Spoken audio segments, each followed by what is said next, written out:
Et toi, est-ce que tu sais pourquoi on appelle le jazz? Attention, vidéo interdite aux moins de 18 ans.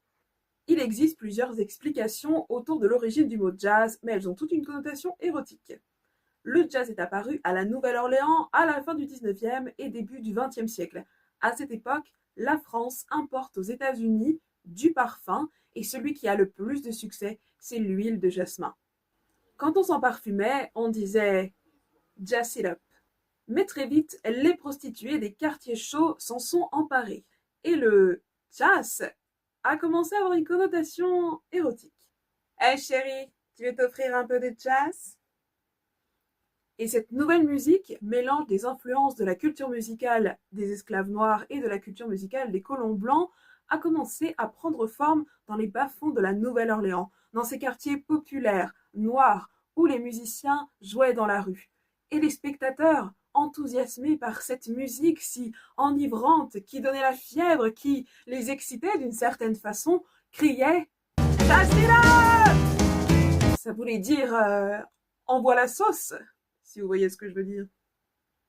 Et ce nouveau style musical, toujours en mutation, interprété par les jazz bands, avait très mauvaise réputation. On ne pouvait donc le jouer que dans des nightclubs et des maisons closes. Ces maisons closes étaient fréquentées par des colons français qui avaient importé avec eux leur langue et leur patois. Il paraît qu'en occitan, jazz, ça veut dire bordel. On dit aussi que jeez, en argot américain, ça voulait dire sperme. Vous voyez bien que toutes ces explications convergent vers le même thème. Mais pourquoi le S s'est transformé en Z? Eh bien, au fur et à mesure des années, cette musique a gagné en popularité à tel point que des orchestres blancs ont commencé à la jouer et que les jazz bands étaient programmés dans des salles de concert. Pour faire de la publicité pour les concerts, ils faisaient des grandes campagnes d'affichage dans la rue et les enfants s'amusaient à gommer le J des affiches pour laisser le mot as, Vous pouvez traduire?